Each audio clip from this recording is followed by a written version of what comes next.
Well, obviously, we're coming off a good weekend. We have to try to continue to play as well as we can.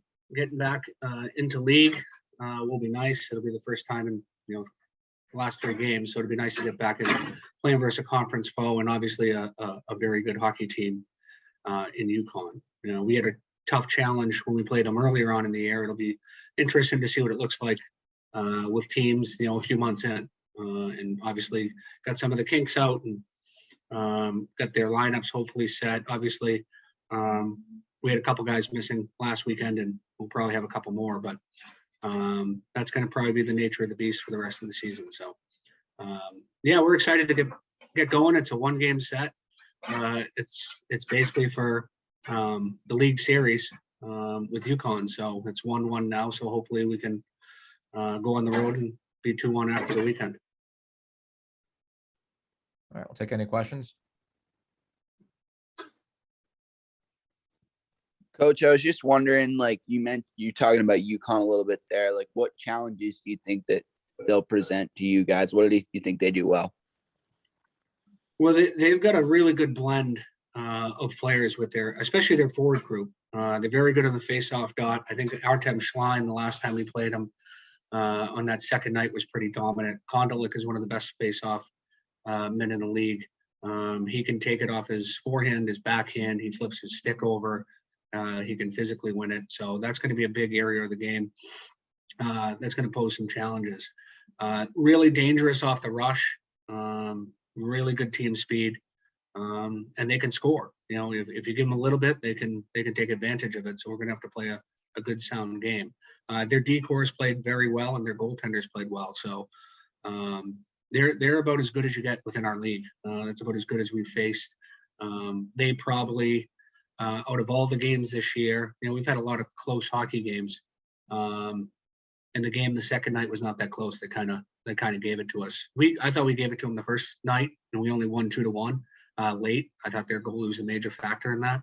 But they gave it to us pretty good in our building, physically, and how they, on the scoreboard. And they came out and really had a purpose for what they're doing. And they always get up, and they're always hard in their building when we play them. It's always really physical game. So really look forward to seeing how we come out.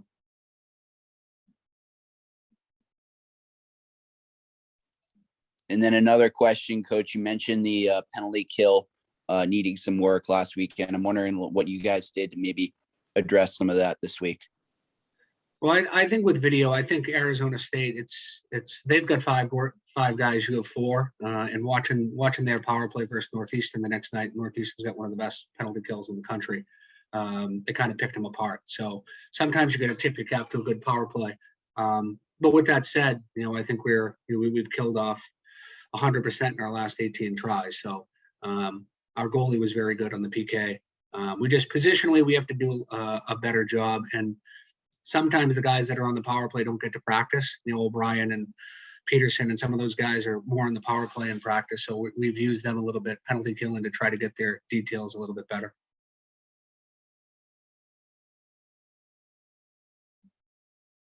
Andrew, go ahead. Hey, Albie. So Dom is one of is your nomination for Hobie. I just want to ask what he's been bringing for you guys this year. Well, I think he's been really good at both ends. Like for a small guy, he goes into corners and comes out with pucks. He's been really good on the power play and offensively, but he's also played on both sides and done a really good job. He can be a difference maker offensively for us. His skating is world class. He's able to get us out of our zone. When he's playing well, he's playing within himself and moving the puck. When he's not playing to his best, he's just trying to do it himself. So when he shears the puck and jumps late, he's really a threat. But we're not afraid to give him a little bit of rope. He's kind of earned that. He's learned over the last couple of years kind of when to go and when to kind of move the puck and let the other players do it. But I'm happy for him. He's really a competitive kid. He's a big leader and a big part of our team. So statistically, he's in a spot where he could garner some interest for that. And I think he's arguably one of the best offensive defensemen in our league. I guess I'll follow up. I don't know how much you can comment, but when we talked about this before, but today's the day that they announced the Olympic team for Team USA anyway. What's it been like this year just to have this within the last month that really pick up with the NHL pulling up just across the league, for you and your fellow coaches? Just it just seems so different than any other Olympic year that we've experienced. Yeah, no, we had we had one player go before, when Greenway went a few years back, and he missed the Beanpot final, which was, I think he was the only guy in the tournament that missed. So that was obviously a big loss at that time. I think other teams in our league will get hit. I don't think it's just us.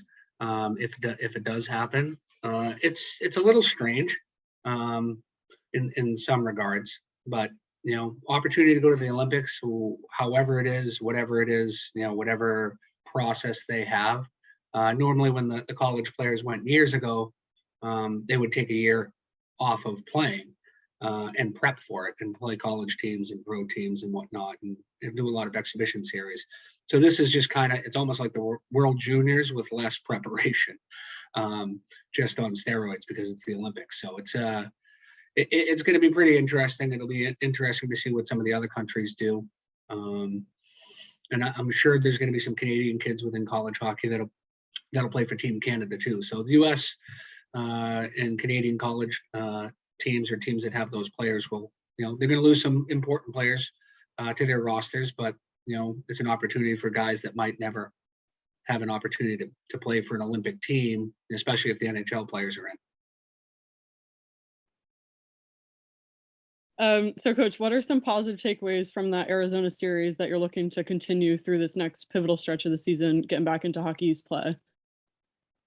Well, I think it's going to be important that we play good defense and get our offense from good defense. I thought our back checking and our transition to defense in our own zone was very good. We transitioned the puck out of our zone well, and just playing smart.